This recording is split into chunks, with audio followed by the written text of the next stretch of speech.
नमस्कार and welcome you to world affairs. मैं हूं प्रशांत धवन। नाउ 11 मार्च ये तारीख आज के समय रशिया में यूक्रेन में बहुत ज़्यादा वायरल हो चुकी है, क्योंकि बहुत से न्यूज़ मीडिया आउटलेट्स ये क्लेम कर रहे हैं कि रशिया की सरकार ने निर्णय ले लिया है कि बहुत ही जल्द ये लोग रशिया को कट कर देंगे ग्लोबल इंटरनेट से। इसका मतलब ये है कि रूस के नागरिक बाकी दुनिया में जो भी कोई वेबसाइट है, चाहे कोई भी वेबसाइट हो, मान लो माइक्रोसॉफ्ट की वेबसाइट हो, गूगल हो, कोई भी वेबसाइट विजिट नहीं कर पाएंगे। सिर्फ रशियन डोमेन में ही वो इंटरनेट यूज़ कर पाएंगे। ये अपने आप में बहुत बड़ा स्टेप होगा। और इसके बारे में देखिए, सबसे पहले क्लेम किया है नेक्स्टा ने। नेक्स्टा ईस्टर्न यूरोप का बताया जाता है सबसे बड़ा मीडिया पोर्टल है। यूक्रेन वॉर की सारी कवरेज प्रॉपरली दुनिया को नेक्स्टा नहीं दी है। इन लोगों ने रिसेंटली कहा है कि एनोनिमस के हैकर्स के हाथ में रशियन गवर्नमेंट के कुछ डॉक्यूमेंट्स लगे हैं, जहां पर इनकी प्लानिंग है। इनके हिसाब से ये लोग प्लान कर रहे हैं कि no later than 11 March all servers and domains must be transferred to the Russian zone. In addition, detailed data on the network infrastructure of the sites is being collected. तो बेसिकली रशिया खुद को disconnect कर देगा global internet से ना। यहाँ पे obviously मुझे एक बात ऐड करनी पड़ेगी। देखिए, डेट जो यहाँ पर लिखी है 11 मार्च, इसको इतना सीरियसली मत लेना। लास्ट टाइम आपको याद होगा 16 फेब जो ये डेट है, ये बड़ी वायरल हुई थी कि 16 फेब को रशिया कुछ बड़ा कर देगा, कुछ अटैक होगा। इवेंचुअली जो ये अटैक होना था वो एक हफ्ते बाद हुआ है। तो मैं यहाँ पर ये नहीं कहूँगा कि 11 मार्च को ही रशिया कुछ बड़ा कर देगा। कोई बड़ी बात नहीं है कि एक हफ्ते बाद, 2 हफ्ते बाद या इवन एक महीने बाद भी ग्लोबल इंटरनेट से ये लोग खुद को कट ऑफ कर दे, अगर वॉर ऐसे ही चलती रहती है, क्योंकि रशिया के पास और कोई ऑप्शन यहाँ पर रहेगा नहीं। एनोनिमस ने अभी के लिए ये कहा है कि ठीक है, 11 मार्च तक हमारे पास थोड़ा बहुत टाइम है, तब तक जितनी रशिया की वेबसाइट्स हैक कर सकते हो हैक करो। यहाँ के लोगों को बताओ असलियत क्या है, किस तरीके से रशिया अटैक करा यूक्रेन को। बेसिकली एनोनिमस ने ये सब बातें बोली है कि ये लोग सेंसरशिप के खिलाफ है और ये लोग इस रशियन इंटरनेट ब्लैकआउट से लड़ेंगे। इस वीडियो में मैं आपको बताऊंगा कि रशिया की सरकार ऐसा क्यों करेगी, रशिया खुद को दिवालिया भी क्यों घोषित कर सकता है। जी हाँ, रशिया ऑल टुगेदर अपने लोन्स पर डिफॉल्ट भी कर सकता है। Everything will become crystal clear. मगर आगे बढ़ने से पहले आपसे एक प्रश्न पूछूंगा, बहुत ही बेसिक क्वेश्चन है, कई एग्जाम में पूछा जा चुका है। आपको यह बताना है कि जो सर्वर होता है इंटरनेट पे, आपने 85 बार सुना होगा सर्वर। ओके, इंटरनेट का सर्वर है, राउटर की बात नहीं कर रहा, सर्वर। इसको हम और किस नाम से जानते हैं? ये है यहाँ पे आपके ऑप्शन, हब, होस्ट, गेटवे या फिर रिपीटर। कमेंट सेक्शन में सब लोग करिए उत्तर, सही आंसर आपको मिलेगा वीडियो के अंत में। ना मुझे पता है कि आप में से कुछ लोगों के माइंड में इमीडिएटली ये एक थॉट आया होगा कि रशिया के आम नागरिक क्या करेंगे, ग्लोबल इंटरनेट से कट जाना, ये तो नॉर्थ कोरिया जैसा सिस्टम हो गया, ऑलमोस्ट चाइना जैसा सिस्टम हो गया। देखिए, चाइना जैसा सिस्टम आप कह सकते हैं, हाँ कुछ हद तक, मगर चाइना और नॉर्थ कोरिया के सिस्टम में फर्क है।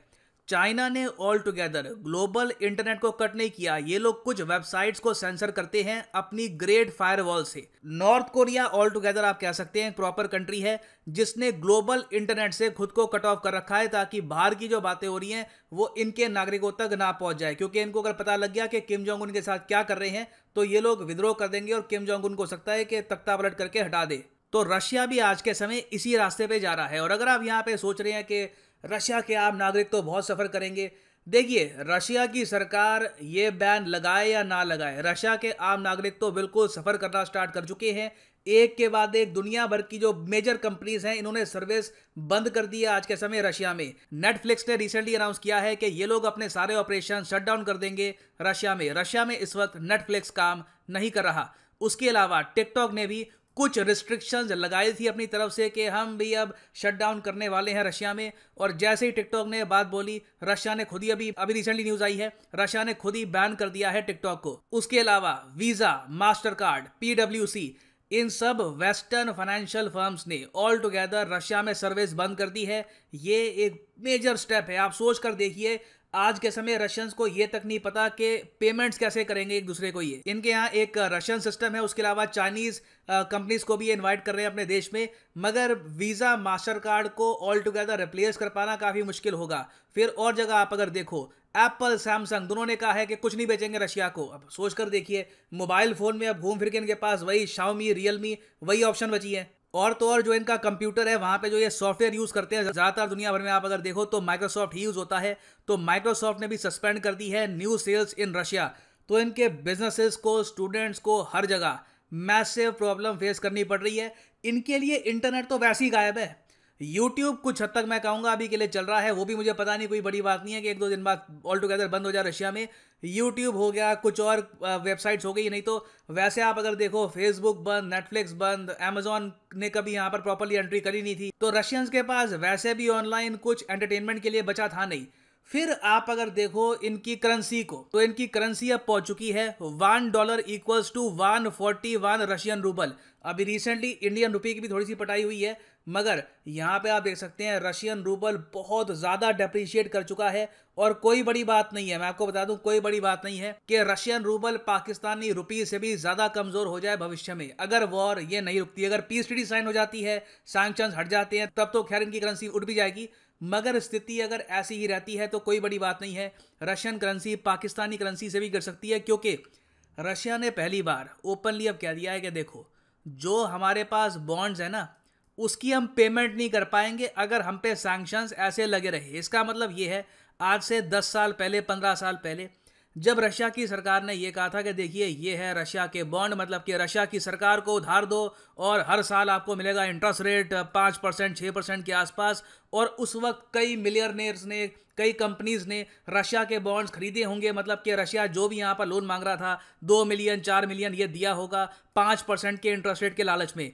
अब रशिया कह रहा है कि ये पैसा हम वापस नहीं कर पाएंगे बॉन्ड मैच्योरिटी के टाइम में, हो सकता है कि खुद को हम दिवालिया घोषित कर दे। क्योंकि पेमेंट करे कैसे, जो हमारे फॉरेक्स रिजर्व थे $600 बिलियन के भी ऊपर के, ये तो ऑलमोस्ट फ्रीज हो चुके हैं। इंटरनेशनल पेमेंट्स हम कर नहीं सकते स्विफ्ट से, सो हाउ विल वी पे आवर इन्वेस्टर्स। तो जैसे ही रशिया खुद को दिवालिया घोषित करेगा, अरे देखिएगा फिर तो रशियन रूबल बहुत ज़्यादा पिटेगा। एंड इससे देखिए इन दी एंड नुकसान रशिया के नागरिकों का ही होगा। और इसकी वजह से हम देख रहे हैं कि रशिया में प्रोटेस्ट स्टार्ट हो चुके हैं। यहाँ पे आप देखेंगे बीबीसी का आर्टिकल है, protests across Russia as thousands detained. Already बताया जा रहा है कि 10,000 के आसपास जो नागरिक है रशिया में, इनको डिटेन कर लिया जा चुका है। जो यहाँ पर सिक्योरिटी फोर्सेज हैं बुरी तरीके से क्रैकडाउन कर रही हैं प्रोटेस्ट पर, मगर तब भी इस तरीके से लोग सड़कों पर प्रोटेस्ट कर रहे हैं। यहाँ पे आप देखोगे ये क्लिप है।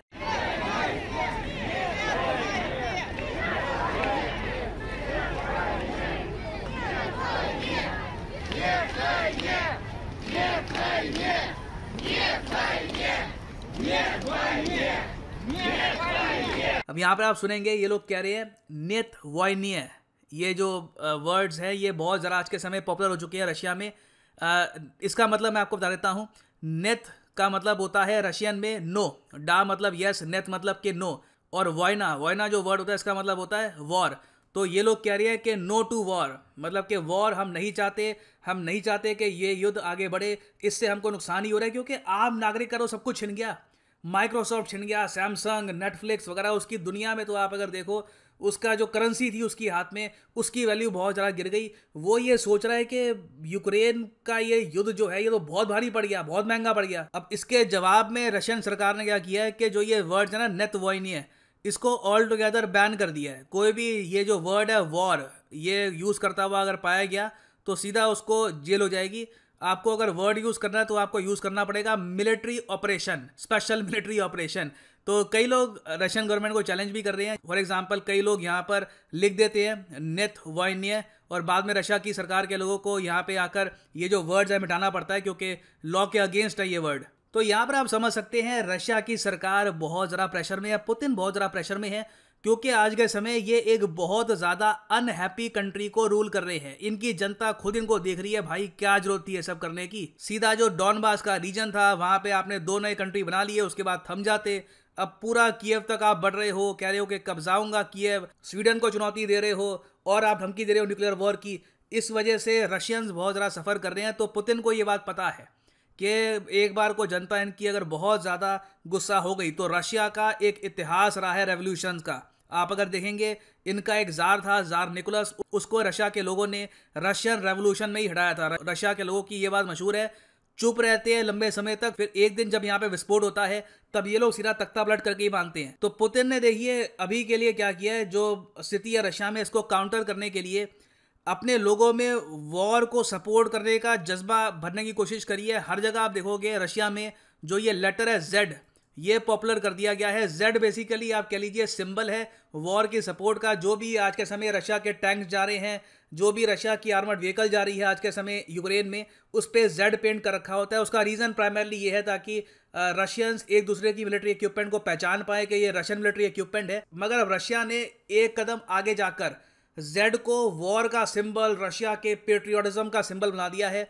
और आप देखोगे रशिया में बहुत से लोग हैं जो इस तरीके से जेड की जो टी शर्ट है ये पहन के जाते हैं। और तो और अब इनके कई एथलीट्स हैं जो इंटरनेशनल इवेंट्स में जब पार्टिसिपेशन करते हैं तब अपनी यहाँ पर शर्ट पे भी ये जेड का जो आप देख रहे हो सिंबल ये बना देते हैं। तो रशिया अपनी तरफ से पूरी कोशिश कर रहा है कि जो इस वॉर से गुस्सा इनकी पब्लिक में अभी के लिए खड़ा हो रहा है इसको मैनेज करे। और मैनेजमेंट के लिए सबसे आसान तरीका क्या होगा, ग्लोबल इंटरनेट से काट दो। दुनिया क्या कह रही है पता नहीं लगेगा इनको, क्या चल रहा है, हमारी इकोनॉमी के साथ क्या हो गया, हमारे क्या हाल है, दुनिया कहाँ पहुँच चुकी है।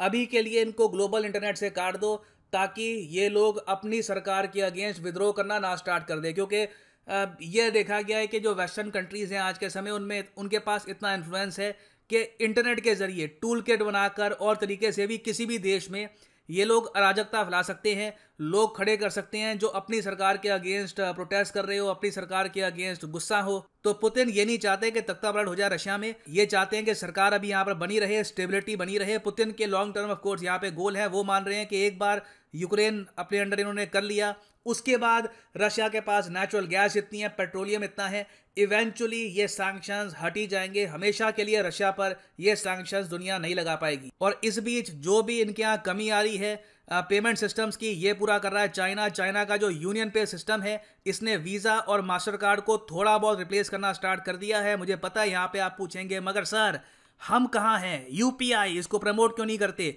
ये सही टाइम नहीं है, अभी के लिए हमको बिल्कुल न्यूट्रल रहना पड़ेगा। हो सकता है कि आज से 1 साल बाद जब पीएम मोदी एक विजिट पे जाए, रशिया की एक विजिट पे जाए, तो वहाँ पर हम इनको ऑफर करें यूपीआई का सिस्टम। दैट कैन हैपन, मैं बिल्कुल इसको रूल आउट नहीं करूँगा। मगर अभी के लिए तो हमें पीछे रहना होगा और चाइना को डेफिनेटली एक एडवांटेज मिल जाएगा, ये पहले एंटर कर लेंगे रशियन मार्केट को। तो भविष्य में देखिए रशिया की हालत काफ़ी हद तक नॉर्थ कोरिया जैसी ही होगी। मतलब भुखमरी इतनी नहीं होगी यहाँ पर क्योंकि इतने रिसोर्सेज तो है इनके पास, इतनी इनकी आबादी है, इतना ये लोग अनाज उगा लेते हैं कि अपनी आबादी को खिला लें। मगर आप कह लीजिए सेंसरशिप के मामले में, इंटरनेट से कट होने के मामले में रशिया बिल्कुल नॉर्थ कोरिया की राह पे ही चल पड़ा है। ना वापस आते हैं अपने एमसीक्यू की तरफ के सर्वर को इंटरनेट पर और किस शब्द से जाना जाता है। तो सही उत्तर इसका है ऑप्शन बी, होस्ट।